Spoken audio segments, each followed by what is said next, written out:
What is up, everyone? Hello, and welcome to this episode of the TSMU Q&A series. I'm your host this evening, Christian Homili. If you've been trying to view us earlier, we apologize for the little technical difficulties, but we are going to switch this to a voice-only channel. You guys will hear a beautiful voice shortly, but I'm sure it's familiar. Right. And the Quack will lead into it. But if for myself, if you haven't met me yet, just a little info for those for those who haven't seen me before. I'm the global sales manager for TSM. I work with brands, I make deals, and I'm really the first introduction a lot of brands have into TSM. Come up with a lot of fun activations to help pitch TSM and esports. You've heard it. You see his face, but I'm here today with a really cool, dare I say, magical guest, the absolutely talented Mad Magical. Right. How are you doing, Magical? I'm doing good. Deja vu. I've already been in this place before, higher than the sky, and I forget the rest of the lyrics. Again, I can't remember them all, but I'm doing fantastic. I'm glad that I'm here, and I'm really excited to answer any questions you have for me. I'm sure we'll have a ton if we get there. Yeah. But quick reminder slash overview for those who have not seen the show. For this Q&A, we'll be pulling questions from the TSMU Discord. So if you have a question, not haven't, if you have a question for Magical, please head to discord.gg/TSMU and ask your questions in the Ask Stream Questions Here channel. Once you've asked your question, if it's a call-in, please join the waiting room voice channel to wait to be selected to join us on their show. While people get their questions in, Magical, why don't you tell us about yourself and a little bit of what you do for a shoutcaster, Ill, as a shoutcaster. fast, good. Done. Capped Cool. it. We're Uh, good. I lowered it by one word. I'm down to three. I'm just trying to see if I can combine the three words now, so I only have one.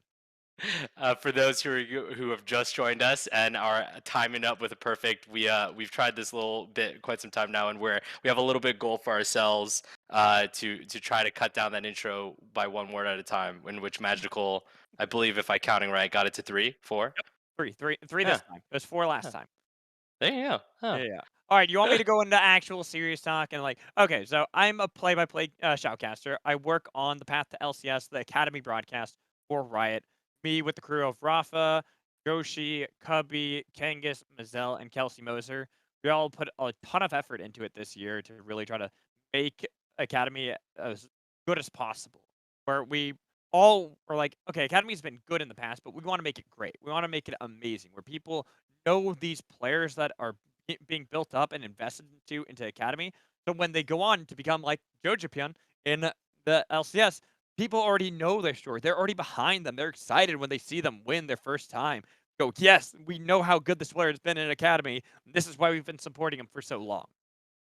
That's awesome. That's really cool to hear. And I think one thing that I'm very much excited about the show is as it is dedicated towards young aspiring individuals that may or may want to end up in a place like you. It's you guys are in for a treat because you're going to be hearing a really cool background on what I think is one of the coolest jobs in esports. Just really hearing about the detail, the lighter ins and outs, day to days that you may not know about the role of shoutcasting. So you'll hear it here first with Magical. We'll really carve out the onion, peel back the onion. Yeah, I peel think back we'll the go with onion. There that. you go. Peel back the onion of what it's like to be a shot caller. With that said, let's head to the questions. Our first one is, what got you interested in casting originally? So it's funny for me. I have a very odd journey of becoming a shoutcaster because I actually had no intention of becoming a shoutcaster initially. I started streaming back in 2015, and that was actually what I wanted to do, was become a streamer. And this is before it was still big, granted, but it hadn't really blown up to the degree it is now, where it's like you could just become so filthy rich off streaming if you can get to that 0.00001% of people up at the top. I was doing this back when people could make a decent living, where it's like it was cool to watch your favorite people who get like maybe 10,000 viewers, and I got a respectable like 25 to 50 viewers, usually like towards the end of my streaming tenure back then. I will stream now occasionally, but not nearly like I did back then, where it was like every day. And so I I remember that people in my channel always wanted to play games with me, and oftentimes we'd get too full of lobbies. So we'd like do custom games, but then we'd have too many people. So someone said, "Hey, why don't you try shoutcasting this?" I'm like, "What does that mean?" Like, "Oh, it's like that now. It's just like for LCS." I'm like, "Oh, that's what they call it." And so I did that, had fun. People like, "Oh my god, we love your energy. It's so cool. You should try to see if you can do this like for bigger leagues." I'm like, "Okay, sure." And so I reached out to one. It was called the Compete League, and they at first were gonna only have me on there as like someone like an observer, and then they saw how many followers I had on Twitch, and I think it was like triple how many they had. So they're like, "Oh no, he's got to be a shoutcaster," and I'm like, "Oh, okay, cool." And I worked with somebody, I forget his name at the very beginning, but the second person I ever worked with was Ender. And Ender and I just kept casting with each other for like a good long while. Like we helped build each other up during our first stages and the first years of shoutcasting. And so I completely by that point had switched out from streaming to shoutcasting because I just enjoyed it. I just had so much fun talking about the game with someone who was also passionate about the game, getting excited and hyped for those big moments that it kept leading to one after another where people were like, "Oh, we'd love to bring you on for this. Oh, we'd love to bring you on for this." And it took me a while before I got my first paid thing because me and Ender both got paid for this. It was some Maltese league where we worked 12 hours and we made a total, like each one of us made a total of $50. And that's it for 12 hours of work. And we were so elated for that. We're like, "Oh my God, we're getting paid to shoutcast. Wow, we've made it."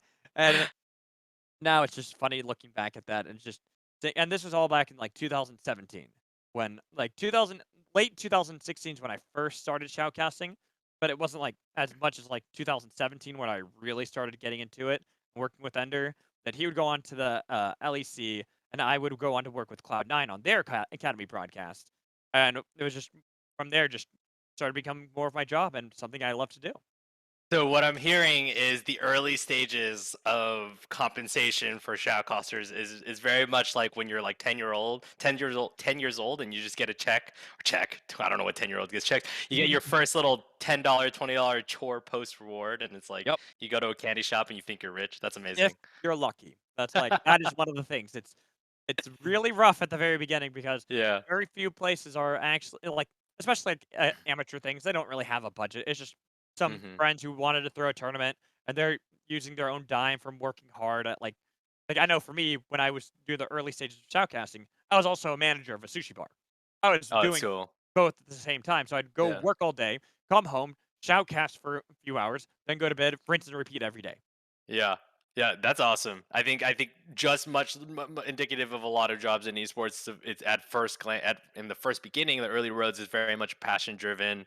Get your grind on, get that hustle on, and Yep. but I think it's one of those now. You started at zero, now you're here kind of stories. Yep. Really cool. Yeah, magical. I remember my first experience. I was telling you this pre-show, but for the guests, I remember my first experience at one of these live events. Can you tell me a little bit about that first time you were on live stage with fans everywhere? Because when I was at PAX, I got to go there in season before LCS kind of started, early season ones, and I just remember from a fan perspective Mhm. being there and just like, wow. I think that's for me personally what really launched me into wanting to be in esports. Do you have like a similar feel? I would imagine it's almost escalated times 100, amplified times 1,000 when when you're on the shoutcasting stage for your first time live event.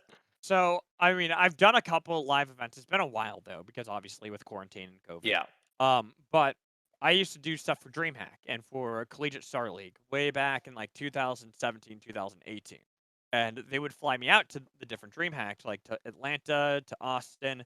And being on those stages was crazy because, sure, it's not a massive crowd, but you have a crowd out there who cheer for their college and stuff and get really invested. And I thought that was amazing. And then I've also casted at Riot, but each time I've always casted at like the Riot Studios, like in where everyone would be for the crowd. We haven't been able to have a crowd due to obviously the restrictions. Mm-hmm. So I'm like missing that point. I will say though, I was really happy with the just this last Proving Grounds finals. So the final week, I got the losers finals, and I got a cast with the players behind me, like right behind me, and you could. There's a.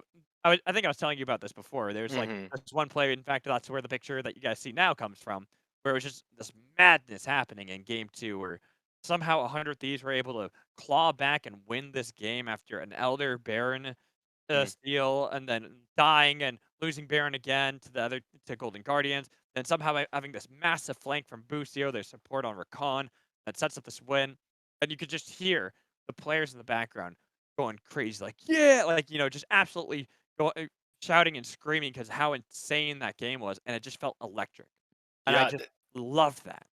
that's awesome. See, I think that's one of the a really cool part of your job that I've never thought about until now. Where you're obviously a storyteller. I mean, I think it's something like you said. You want to carve out these narratives that the fans really can relate to. But I'm sure there is almost a personal element to that. Not only by being there and just kind of hearing the fans scream it and just kind of picking up off that energy that I'm sure they're excited or maybe sad. Um, but just from the personal relationships that you probably build too, and the discussions, I'm sure as you're kind of speaking on them, you almost kind of feel either the pain or the massive excitement, depending on which side of the smite you are.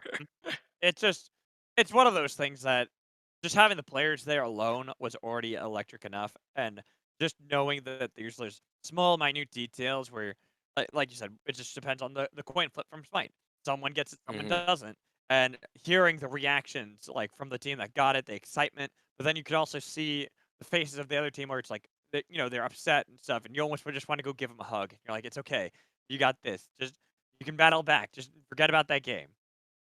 Yeah, no, that's cool. That's the cool thing about obviously League, and I'm sure in a lot of ways normal sports, but everyone has that feeling. At least I'm a jungler, so I definitely know what it's like to either a miss a smite or just get out smited, Yeah. or though obviously it's a little bit more complicated than that, but we don't have to get into there. But I think yes, guys, it's not always the jungler. Okay, sometimes it's about communication. Sometimes you're under leveled. It's not always my fault. But Jungle I diff, it's digress. jungle diff. Jungle tip, yes. But no, that's really cool, and I'm sure almost that you, through your live excitement, you can kind of feel that pain, and that goes into it, and a lot of what people don't really understand that kind of goes into shoutcasting. Um, but we'll move on to another question where Prem asked, what reason did you have in deciding on going into casting as a career from a hobby as you started out? Uh, So yeah, oh good. yeah, yeah. So, I mean, I kind of talked about how it's like I started off streaming and then moved into casting, and it was for me, it was never meant to be a career. I did not imagine I'd be at this stage now. It was always this is just a fun little thing I'm doing in my spare time, and I'm enjoying it. And I think it was not even that first paid event. That one was like, oh, it's just icing on top, but this is not for me. This is not the life. It was after a DreamHack event. I was talking about that. I think it was, DreamHack Austin. I flew back, and when I got home, like, off the plane, I turned my phone off airplane mode, and I have 2 missed calls, one from Cloud9 and one from Team Liquid. And then I obviously immediately called each of them back respectively, and they both wanted to bring me on full time as their in-house casters. And I'm like, "Oh my god." Like, I can't believe that that's actually what they want to do. And I talked to them and it ended up, uh, like, I think it was Cloud9 showed the most interest, so I Hmm. was already more interested. Plus, that fits already my kind of wild and manic personality. I was like drawn to Cloud9, and it just from there, I'm like, this can actually be a career. This can actually be something I do for the future. And I'm now tasting that success as long as I keep trying. And that was back in 2018. Did you have that quintessential '80s moment after hang up the call where you just either scream, put your fist in the chair, and then maybe there's a real life screen pause? Because I when I got the call for TSM in my job, like I ran to the house 5 maybe 6 times. Definitely jumped in the air. Was hoping God would pause that moment for me because I just remember that and it was the coolest feeling. And again, I'm sure like after hearing about all your hustle and the grind that you put in, that definitely seems like a TV pause moment. I was a bit hungover from the event, that I had just been to. But internally, I was screaming. I didn't wanna actually do that because I was in the middle of the airport still when I had talked to both teams, but I'm just like, "Oh my god, this is actually happening. I can't believe it." And then when I got home, I was just like a kid who just got told they're going to Disneyland. I was just, like, running back and forth like, "Woo, let's go!" Yeah. Oh, I bet. No, that sounds like an amazing moment. And again, really cool to see that that has since launched into where you are now. Yep. Thinking back to the early stages, I guess either fresh off the moment or even leading up to that particular moment, we have a question from Leanne who asks, "What's something you wish you knew when you started casting?" Hmm. Let's see. Something I wish I knew when I was starting casting. I guess the thing I would say is, I wish I knew more about like managing your vocal cords and also like managing how you say things because Mm, a lot of like singers, a lot of people who know how to sing are actually really good at shoutcasting because they mhm. understand, the highs and lows, the moments you have to hit for the impact. And I didn't. I studied politics back in college. Well, I know how to speak in front of people. It's very different than yelling, getting excited, and bringing out that energy. It's there's so much more to it. These fine, these really uh I'm trying to think, like, these really important small moments that you don't think are small in the moment, but everyone will feel. I'm planning out some of the things you're gonna say, because when I first started casting, it was just literally say everything that I see. I still do that to some degree, and that's something I need to work on. Mhm. But I'm now getting more of those important moments that I can highlight during games where it brings out that impact of it. And so it's just something that I wished I knew earlier on, so that maybe now I'd be even further in my career than I currently am. Like to paint a picture, coming like like your inflection of voice, or is that kind of just like how you manage, almost like if you're reading a novel but live and you're kind of making up the words on the spot? Um, it's more just the emotion, more the Got it. emotion of everything. Like I get invested in the moment, I get excited, but it's hard to properly bring that into a singular moment. A lot of people struggle with that because they'll just be excited all the time or not at all. And Hmm. I'm in the former camp where I'm excited all the time. So, but that doesn't make that certain like Baron Steel or Elder Dragon Steel feel that more impactful because I've just been excited this whole time, so it all feels the same. Yeah, I too am on the other side of I'm always excited. Yeah. And for when I'm watching a game, it could literally be like, "Oh my god, he missed a CS!" Or Yep. Yep. Yep. Yep. it's just like the most basic moments. Totally obviously acceptable if it's a canon minion. Um, but Yep. no, that's funny. Yeah, a follow-up question from that. You made the comparison to a singer. Do you have vocal warm-ups that you do in similar vein? I know we actually were talking about this earlier. Maybe we workshop this if you can show me So a quick warm-up that you can teach me. So I can't sing. I'll be the first to admit I have no ability to sing. I am an anomaly when it comes to the shoutcasting world, where everyone else likes to go to karaoke and they can sing to some degree. I can't. My whole family, we don't have I don't know why. It's just my whole family. We don't have an ability to. It's fine. So what I do instead are tongue twisters. So I go, how much wood would woodchuck chuck if woodchuck could chuck wood? He chucks wood the woodchuck would if woodchuck could chuck wood. Peter Piper picked a peck of pickled peppers, a peck of pickled peppers, Peter Piper picked. Now Peter Piper picked a peck of pickled peppers, where's a peck of pickled peppers, Peter Piper picked. So I Wow! do Let me something do like a that. quick clap. How much wood could a woodchuck chuck if a woodchuck could chuck wood? All right, that's all I got. You wanna do the Peter Piper picked a peck of pickled peppers and where's the peck of pickled peppers, All Peter right, Piper wait, picked? wait, break that down for me. Peter Piper picked a pepper. No, you know what? Peter We're gonna Piper move on to. picked a peck Just o kidding.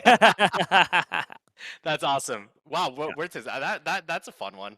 I always know about the la la la la la, or like That's the usually what people go for. I will say if yeah. you want a really fun tongue twister, it's I'm not the pheasant plucker, I'm the pheasant plucker's son. I'm only plucking pheasants till the pheasant plucker's done. Because if you mess that one up, you say pleasant fucker. For those of you who don't know, if you're on Riot, that's a fine. Yep, So- exactly. So but so that on that one's a fun TSMU, one. on TSMU, we can cuss all we want because Yep. that's a You that's told me that funny. before, so that's why I'm like, I'm allowed to tell you how the fuck up is for that one because it's hilarious. There's a safety net at TSM. He's practicing for his the weekend matches. Oh man. All right, let's move on to the other question. Prem asks, do you feel casting space in esports is currently overstated slash highly competitive? What advice would you give to those who either want to start casting, gain bigger exposure, or even level up their casting? I mean, it is I would argue right now is probably the most competitive Mm, casting's ever been. Even when I started, it wasn't that competitive because mm-hmm. there weren't really that many pipelines in order to grow, build yourself up. Like I was technically, if you want to call it a class, I was a class younger than Flowers. And when I was getting into casting, he was like the top amateur caster. And many people, like when I first started casting, would compare me to him in like that sphere. So seeing him grow, I'm always very proud of Clayton, and he's a phenomenal person, a phenomenal caster. But that it's also there wasn't as many uh casters back then. There were some, but not nearly to the degree we see now, because people now see it as an actual career, an actual Hmm. job. There's a pipeline, there's ways to grow, there's ways to get bigger. That's not just you constantly casting over every single thing. So I would say that it is highly competitive, and there are a couple ways for people who want to be casters to kind of like separate themselves, to grow, to get bigger, or to get started. The first one for getting started is simple: get started. Doesn't matter if it's on your stream, doesn't matter if it's with a company, doesn't matter.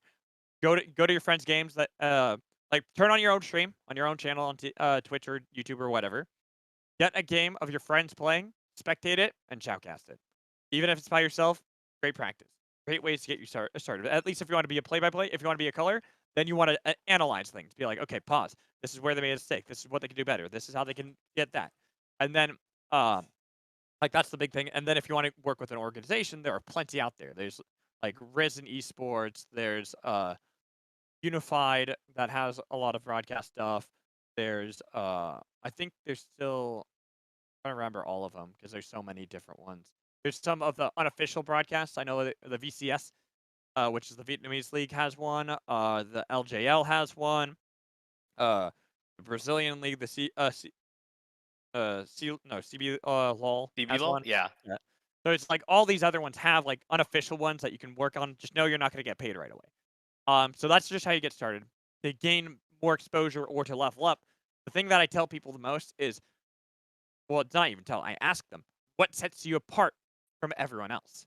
If you can't think of one like a big thing that sets you apart, like personality wise, brand wise, etc., then you're just gonna get lost in the woods.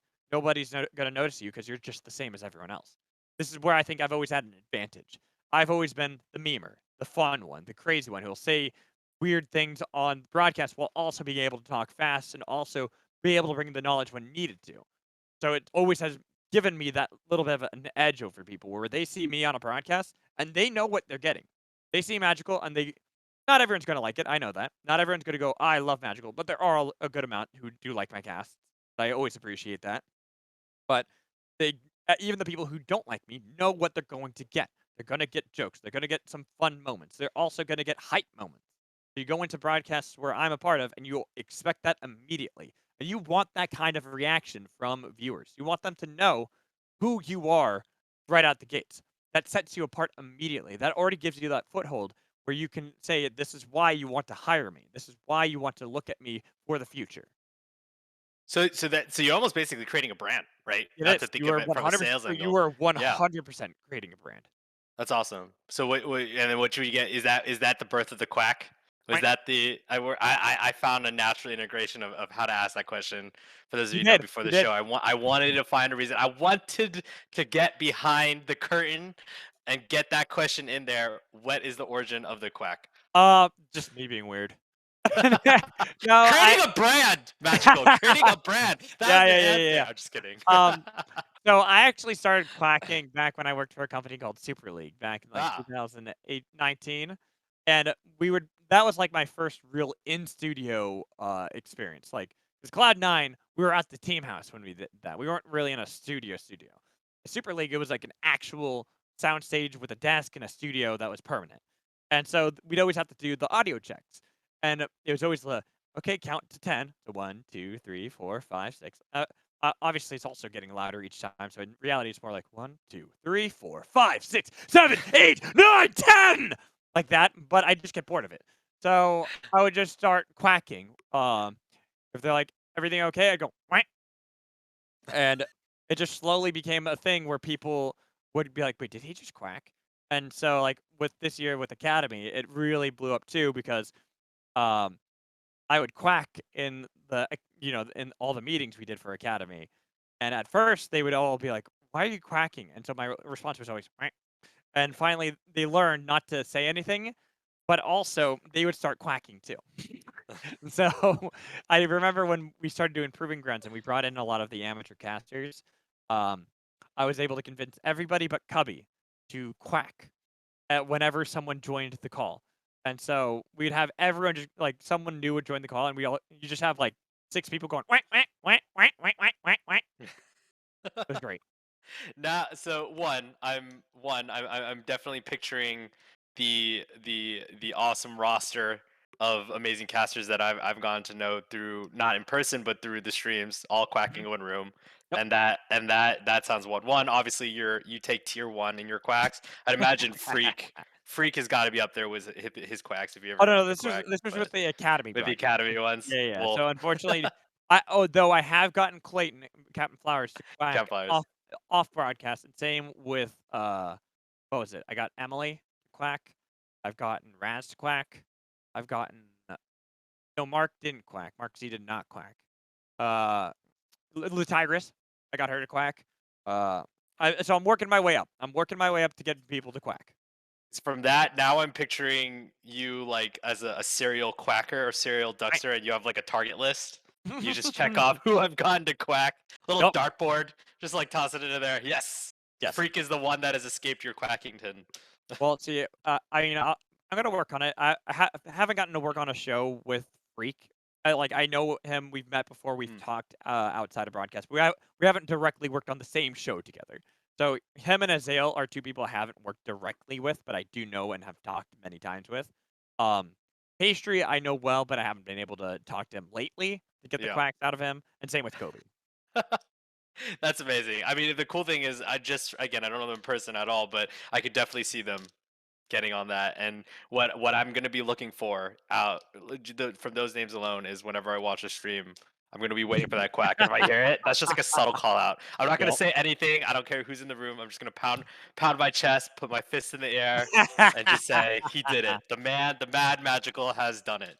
I mean, if you've seen any of my content, it's also embracing the craziness. So I've gotten them like I have one piece of content called the Quack Back where I essentially just get 2 of the academy players in a call and have them trash talk one another hmm while I wear a duck shirt. hmm And I mean it's simple, but I just like that it's called the Quack Back because then I it gives me more reason to quack on broadcast. The quack back. I love it. That's a Yep. great setup. Perfect Right. on brand. Isn't it? It's great. We'll go on with the other next question. Who Jared asks, "What were some of the difference building out a broadcast in person versus online?" Um I prefer, I mean, everyone's gonna say this. I prefer in person. It's a lot easier to gauge people's reactions, well, as opposed to just being a call. Because when you're on a call, you can't really get that understanding from body language that you can when you're in person. We can really work with one another a little bit easier. Sure, you can DM and try to ask for more in-depth analysis from everybody, but just working in person will always beat online. I'd say the main difference is the fact that you gotta visually see the reactions and know if people truly are down with the ideas that you're coming up with, or if it's more just like, we'll give it a try. Yeah, no, I definitely feel like there is more, and I obviously see this on from even my side, obviously not in front of a camera, but on the brand side. Whenever I'm talking to new prospects or clients, just there's something about being the energy of being able Yeah. to pick off one another in a live room that is just like a lot easier to kind of make happen whether you're live. So I can Yep. definitely Yep. see Yep. that for Yep. sure. Yep. What was your first big event, and how did you get involved slash get that big break? So going back to that kind of live thing or big event, even if it's online.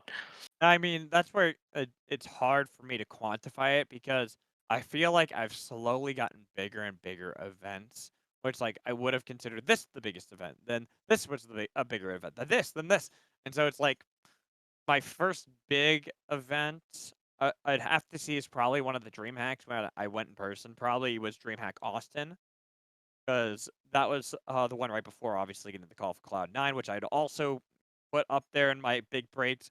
There's just a lot of that's what I mean. It's like I just had this weird like domino effect where at a big break. Though I will say, like 2020, when everything got locked down, I had a whole bunch of things like signed and contracts signed that was supposed to take me all over the world that were out the window, and I lost so much Mm, of that momentum in 2020. So going into 2021, a big step back into the scene was getting the guest spot on the LPL and casting for both splits. And then now I'd argue an even bigger one is being a full-time Academy broadcast shoutcaster for Riot. Like working more on a at-home local thing that I've been invested in for years, which is the growth and pipeline of players and the future of LCS. Oh, I love that grind. Definitely, it's just an awesome story to hear. Yeah. I follow it from that actually is, can you walk me and the viewers through a little bit?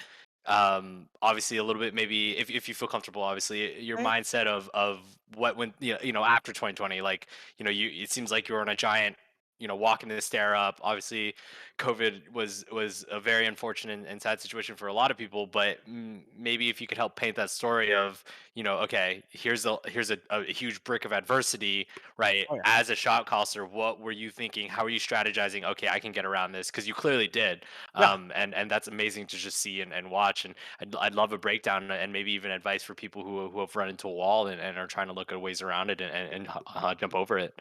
It was genuinely the most difficult point in my Mm-hmm. casting career so far. Knock on wood. But Mm-hmm. that was the point when I got the closest at any time in my time shoutcasting where I'm like, I need to quit. I don't know if I can sustain this. Maybe I need to go back to school. Maybe I need to stop. And I gave myself a time limit.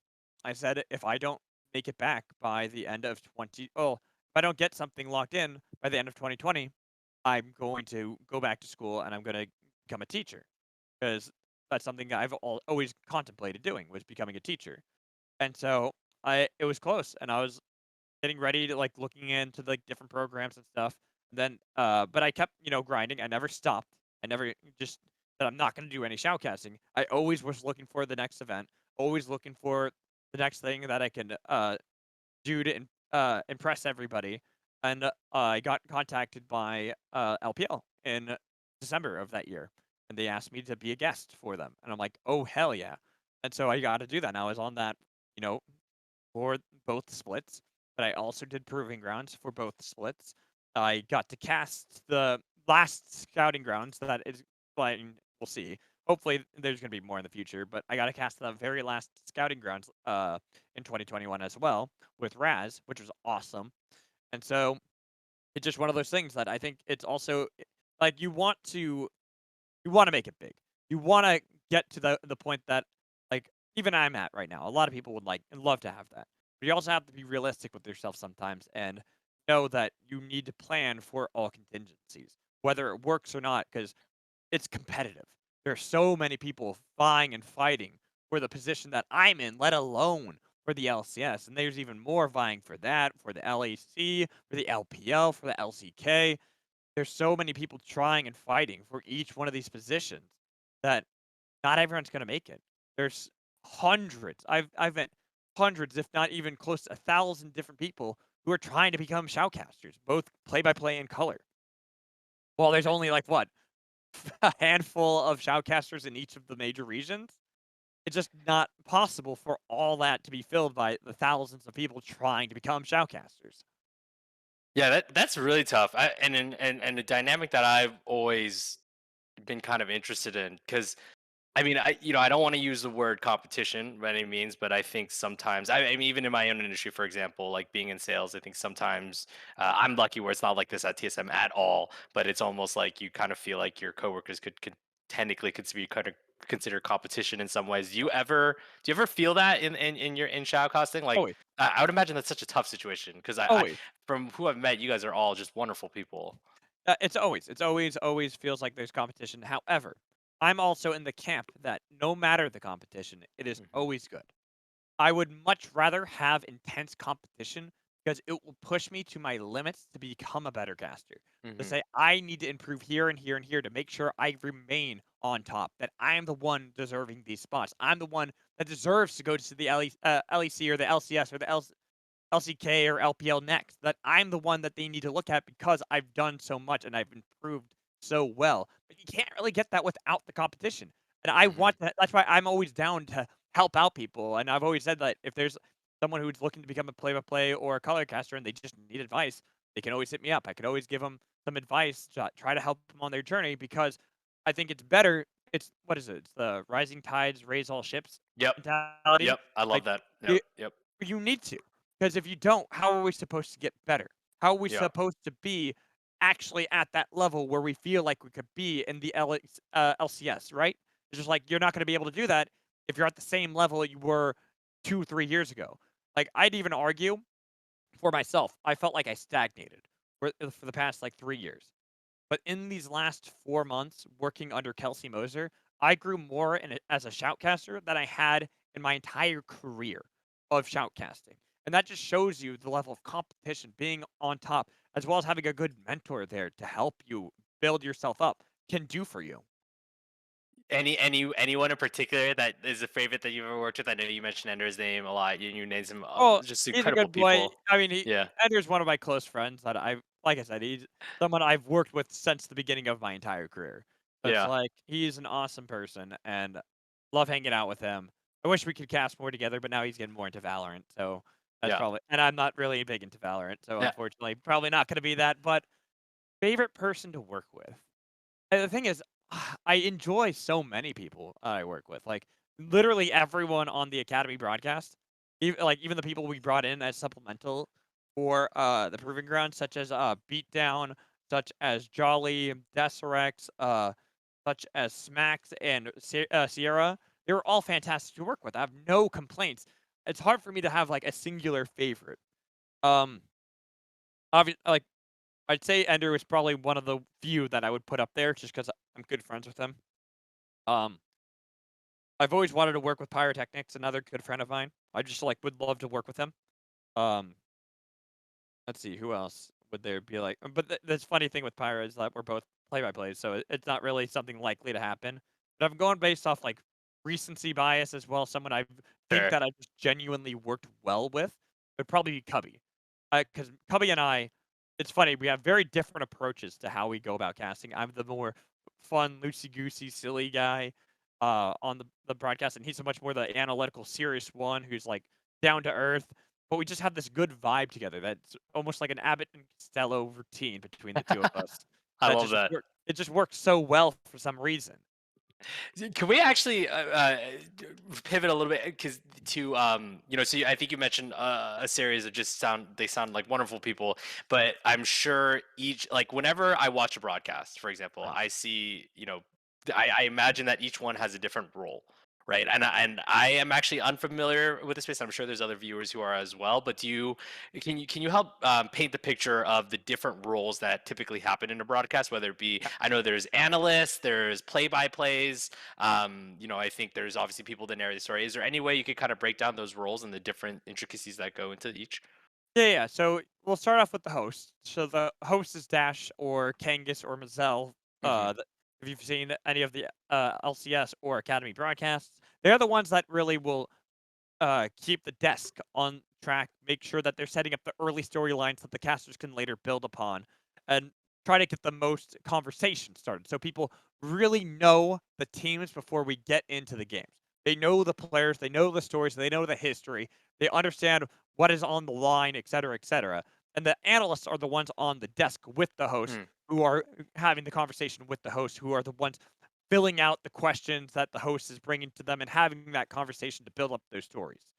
And then play by play is essentially like a pseudo host because that will be the one that kind of leads some of the conversations initially. Like the desk will throw to the play by play will be like, oh, welcome in, blah, blah, I'm ready for this. The color caster is essentially just coloring in for the play by play. They're the ones giving the story on live on the broadcast, like saying, okay, we're seeing this built up. We're seeing them do this, blah, blah, blah, X, Y, and Z. Does this work? Does that not work? They're the smart people. And then play by play, like I said, are pseudo hosts because they do that, but they're also the hype guys. They're the hype people who go in there, get really excited, really loud. It's like you heard me do the counting 1 through 10 test. It's like that's stress test mostly just to make sure I don't blow out the the mics Yeah, because I can talk very fast and very loud, as you've seen both of them. It's that was an amazing crescendo, by the way. I don't want to overlook that point. I didn't even. It was a random moment, but I knew that there was something intense at the end of that 10. yeah, exactly. It just but it's one of those things. It's just Yeah. that's how it works, and So that's what a play-by-play will do. We'll be the ones talking during a team fight. We'll have a conversation with the color to kind of make it so it's not just the color talking the whole time and the play-by-play only talking when fights happen. Because that you do want it to be a conversation, but that's where Hmm. things can get a little muddled. Because some people argue the play-by-play should always be leading the conversation. Some people argue the color should be the one. I'm kind of the person that's it should just be a conversation. It doesn't matter who's really leading the conversation as long as you're both there building up the stories. I'm sure each one obviously comes with its own skills and that's required. Maybe focusing right now on the shoutcasting one in specific. I know you talked about this a little bit earlier, but are there any particular skills that you would recommend kind of learning to practice and improve upon? Any skill that I should improve upon or other people? Or just something that you recommend. Yeah, I would say I recommend to mean, other people. Yeah, I tongue twisters. I'm a big person on the tongue twisters. yeah. I think that being able to do that, regardless play by play or color, is going to save you a lot of headache when it comes to messing up your words, as you can see right there. That's why I'm trying to talk a little bit faster so people can understand that I'm able to talk fast while not having to worry about too many things because I do a lot of tongue twisters. I make sure that I'm not. It's a difficult thing to be able to do. To talk fast like that consistently, especially when you're doing it live, when you're trying to talk about a conversation and look at the screen to see exactly what's happening at the moment. It's not easy for your brain to take that information and quickly transition that to your mouth. So I'd say tongue twisters are a great way to practice. But I mean, honestly, I think that I talked about it before. Just boot up your own stream, put on a game. I mean, this is why I love when Earth is out because what I'll do is just get my stream started up, tell people to play a game of Earth, and I'm gonna shoutcast it. Oh, Earth has got to be crazy. It is great practice for any play-by-play. For a Yeah, play-by-play, that is the you could not ask for something better. ARAM is okay, but Earth is the best for it. yeah. So, color casters, I think the best thing they can do is go find a VOD of a different region they don't know very well and boot it up so they can talk about the games and also try to see if they can live improvise the research onto the players that are in the game so they can understand why they're doing X, Y, and Z. Do do you tend to? I think it's one of those that's so interesting because obviously you went on a little bit about being able to talk fast and trying to process your what goes in your mind and kind of just vocalize it in words because I too I just naturally talk really fast but I also am not good at being coherent so I'm definitely going to try your suggestion of tongue twisters because it'll Yes. be mumbled garbage and my girlfriend my family they always make fun of me because I mumble a lot but I think what I'm trying to say is natural but it's just bleh, because I just I can't naturally get that in translation as I'm sure you practice day and day about. But in terms of shoutcasting, right? How is it more often that you're obviously kind of looking at what's happening in the screen and you're trying to paint the picture? Because I think a lot of that has to go with. I think we have a question from Fudgy Waffles about observers, right? And what you particularly value in observers. So is it there's so much that goes on in a game of League of Legends, right? How do you kind of paint that imagery obviously vocalize it is it much okay I'm going to let the observer follow like lead me I'm going to look at where the camera's currently at and this is what I'm going to narrate or is it much about kind of naturally narrating the what's going on in the game and I'm sure a lot of it obviously has to do with being able to be being proficient in League of Legends but how much is it to like how much is it just following on screen versus narrating the actual game if that makes sense. It's a mix of both. Yeah. So, obviously, I'm trying to pay attention to everything. I'm not just paying attention to what's on the screen. I am Yeah. looking at the minimap. I'm looking at the items. I'm looking at the summoner spells. I'm looking at the timers. I'm trying to look at all these things at once. It helps when it's all on the screen, but there have been like the thing I think I value the most from an observer is just being adaptable, and showing what they think is going to be the most important. And obviously, there are occasions where you're not going to be able to do so. Like there was a really tough one where I was casting in the Proving Grounds. There's a Cloud9 game where Copy was split pushing as Tryndamere and had taken like by himself while a fight was happening mid. And so he takes the inhibitor into the bot lane and is pushing to end the game. I think kills both the Nexus turrets, but then dies barely. But you couldn't see him taking those Nexus turrets because there's the fight happening. But I was able to notice that happening at the same time, and it was just really a weird, really wild series of events. Thankfully for the Academy, we have multiple observers, that they were able to show both because they had the picture in picture. But for up and coming observers, they're not going to have that ability. It's usually just them, so it's hard for that. I'd argue that what Copy was doing wasn't the most vital thing, like, briefly showing it for a second so they know what's happening at one time, but mostly staying on the action is the more impactful thing. I'm sure the answer is a little bit of both, but follow-up from that is, do you think casting has made you a better League player, especially with map awareness, and or has playing League of Legends, definitely, obviously, I mean, kind of go hand in hand here, but it kind of improved your casting skills as you kind of know what to look for? Uh, so there's a fiction I like to write about myself with the community that I have played every champion in every single role with every single build you can possibly think of because I like to break the game. Yeah. And so I would argue that I haven't really gotten better as a caster because of it. It's more just I like to find ways that are gonna break the game and see what is going to be the next big thing. Like an infamous one is I played AP Nautilus mid before it was cool, before anyone had touched it, and Before it was cool. Ender was pissed by it. Oh my god, when it became a thing, he was so mad at me. And like, no, no, no, you were bad at it, so it doesn't count. I'm like, bruh, I was playing this like a year ago, and you were watching me play it, and I was getting solo kills. What do you mean? Every So, single build and every single character. Gale Force, Tank, Yumi, yep. But AD, Swain, bot lane. I will say a better one is lethality Yumi top. Lethality Yumi top. Yeah, That's funny. yeah, Oh yeah. man, that's awesome. That's It's worse. awesome. It's worse when you solo kill a Zed, which I did. Diamond one. Those I guys are mean, just trolls. I wouldn't say I'm that high because I don't really play ranked these days anymore. Like I'll Sure. play some norms, but mostly ARAMs just for the memes. That's I think the biggest thing about becoming a shoutcaster is losing time to actually play Mm, because it's far more important for us to watch and to mm, know all the minute details and talk to coaches, to analysts, to players, to other casters about what's going on in the game. Like during the off season, I'm probably going to play a lot more. I'll have a lot more time, but during the season, I have no time. Like I'll mm. barely have any time for an ARAM. I'm actually going to jump ahead to another question because that is a great follow up to a question we have is how much time do you spend outside of events researching League in general to stay up to date? Oh, all the time. Obviously, with League being like a super or just interchangeable game or evolving game week by week, patch by patch. Does that have a lot to do with your job and kind of how you handle things in terms of the meta? I literally am always paying attention. Mm, It is always listening, always watching. Even when it's the off season, I'll keep notes on things like either in the back of my mind or I'll actually do full on research so that way I'm always up to date. I'm not falling behind and be like going into the next season like I don't know where did this come from? Oh, that's hmm weird that Swain jungle is now a thing. I'm just, throwing something random out there, but it's like I don't want to ever be in that position where something creative like that happens and I don't understand why. I always want to be on the forefront of knowledge and knowing what is going on within the game. Mhm.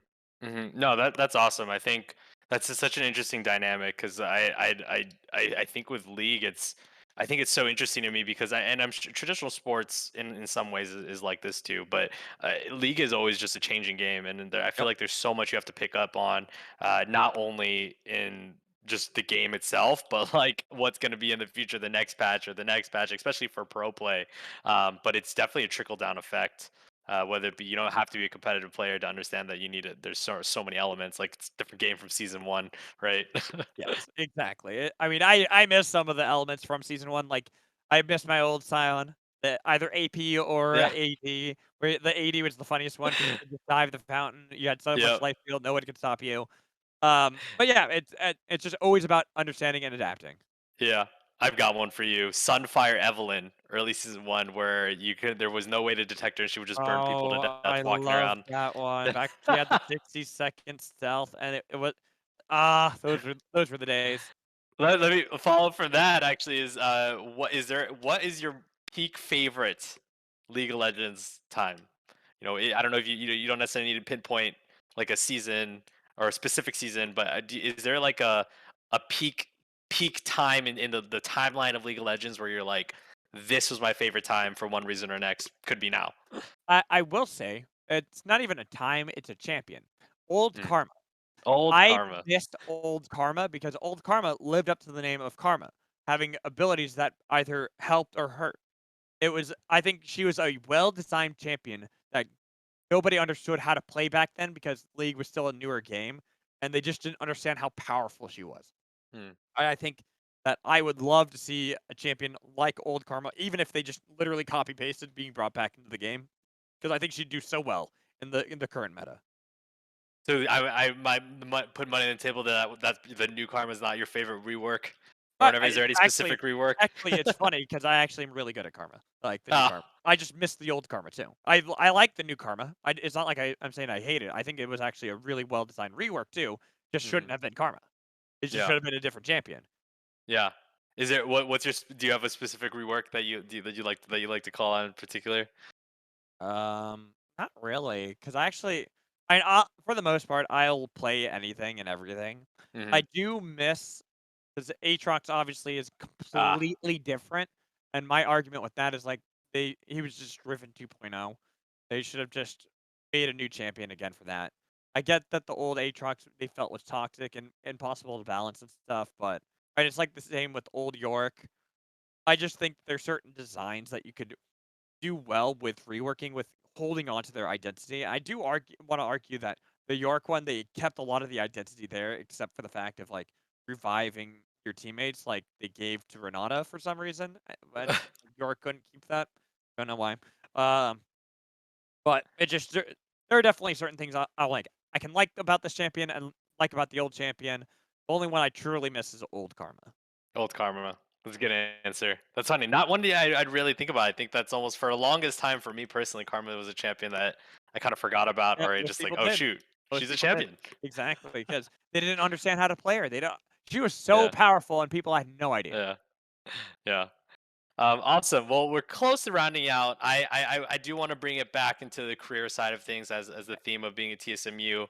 But you know, with networking being so important Mhm. in not only careers but just a life skill in general, did you do any networking with fellow casters or tournament admins? Any advice for new commentators slash could start trying to make connections in this space? You'll never be able to escape networking. No Mm. matter how Mm-hmm. introverted you are, if you wanna make it anywhere within esports, you have to network. It's just it's part of the game. It's part of Mm-hmm. how you build yourself up. Player, caster, coach, analyst, doesn't matter. You have to know how to network to some degree. For caster, I'd argue it's a lot more. The better you are at, networking, of getting yourself in the door with a lot of people, you don't have to become best friends with them, but just have a good relationship with them, with talking to them occasionally. That's something I always kind of fail on, but more just like always following up because I like a dog chasing cars. I just go one to the next. I never stop moving.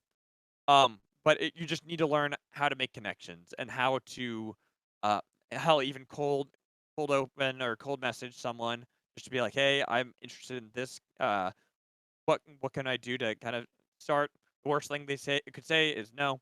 And so I'd always say just kind of work on trying to put yourself out there and trying to see if you can work your way in. Obviously, don't be rude about it. Don't be annoying.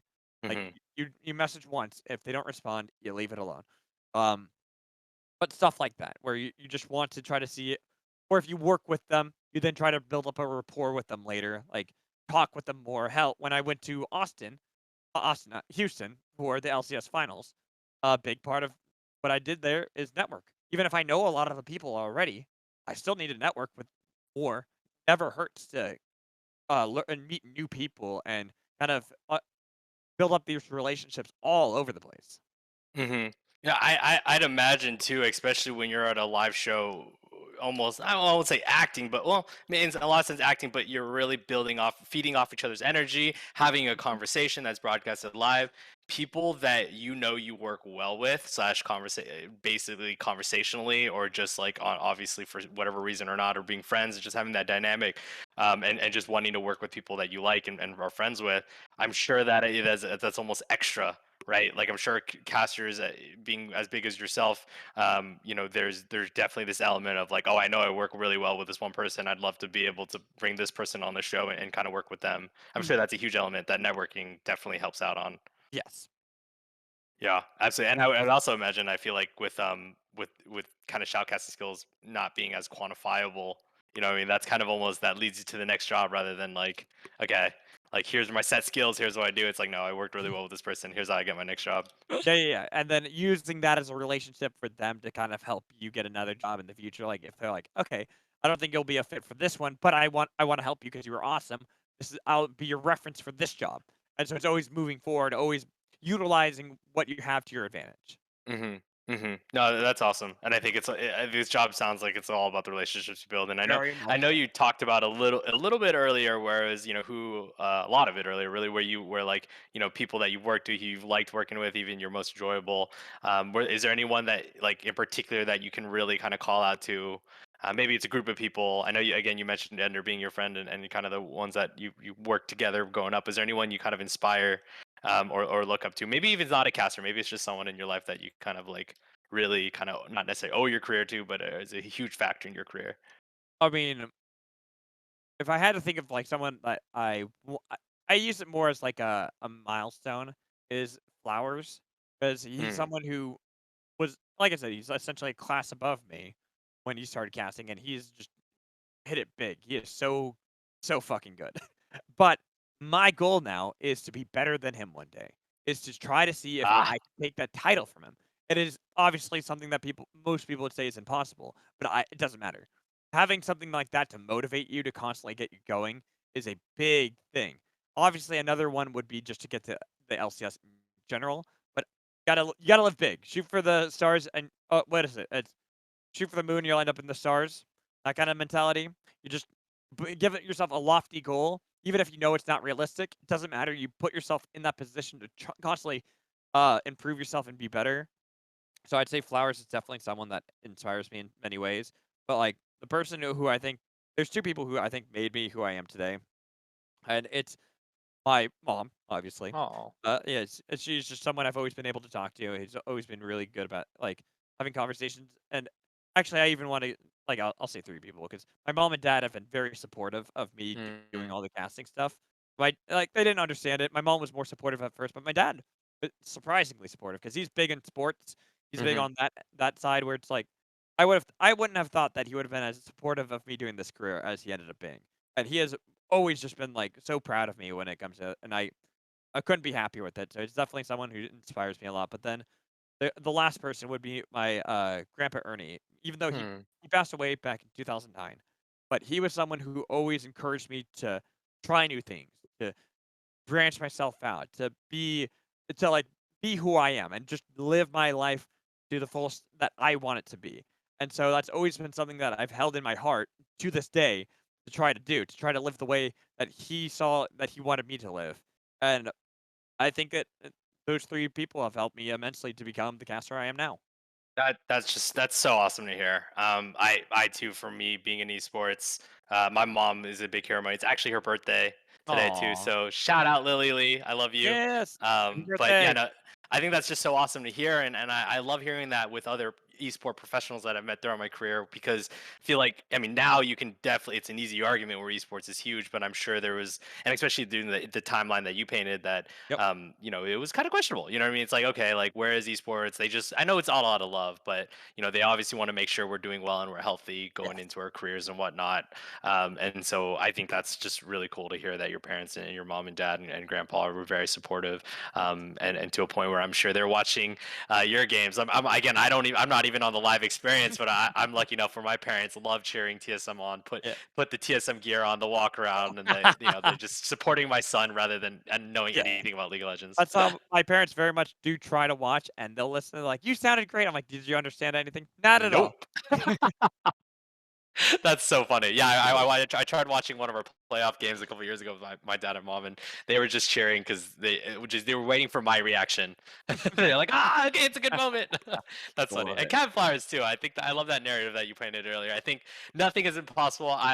He just sounds like such an awesome person He's with a an great amazing person. energy. He's a great person. Yeah. Yeah, and I think the only thing that I would say is impossible is being a Skarner, as much of a Skarner fanboy, maybe. Oh, But even I then, do have a good fun story, like, before we end all this and stuff yeah. with me playing with flowers. It was, like, one of the few games I actually have played where it's, like, trying to play somewhat seriously. Obviously, he was playing Skarner. I was playing Viger mid. I was Mhm. unranked while everyone else was Diamond or Challenger. Yeah. And so um, I'm playing Vigar, and he's trying to invade the enemy jungler, and he starts getting pressure, like fighting with the jungler, and then their mid shows up and tries to fight him. Well, I'm Vigar, and they're behind the Raptors, so I couldn't get to them easily. So I just flashed over the wall, put the baby cage down, and we kill both of them. And he immediately said, he's like, "That is the most Chad Vigar move I've ever seen in my life." Because he's never seen a Vigar willing to just flash that aggressively over a wall to help get a double kill. Oh man, that's funny. I too do not really think about when to use flash. I just if I see kill, especially if I'm Warwick, it's probably in trouble, but Flash is I'll an just go in. offensive summoner spell. I will live by that mantra. I will die by it. I love it. I love it, and I think that's what carves out the amateur players to the best shout call caster that I've ever met. But with that said, Magical, I wanted to thank you so much for joining on the show. Thank you for having I me. love your energy, and you just sound like an amazing person. And I'm excited to just see you make it to that LCS stage because I have full confidence that you will, man. Knock on wood. Knock on Yep. wood. I'm just gonna Knock on wood. keep grinding it. Hopefully one day, maybe next year, who knows? You'll see me on the big stage. Awesome. I can't wait, and I'll definitely be wearing that shirt cheering you on. I'll put my Yeah. poster out. I'm here for Magical and Magical only. Yeah. Let's Let's go. go. And with that said, everyone, I want to thank you guys all for viewing. I apologize if you were here for the little technical difficulties, but I'm really glad we powered through because this show was really cool, and I had it a good time. I hope you did too. Don't forget to join us next week, May 5th at 5 p.m. Pacific Standard for another amazing TSMU show. Be sure to follow the channel so that you know when we're going live. And please do join TSMU for all your TSMU news and topics at discord.gg/TSMU. Thanks, everyone.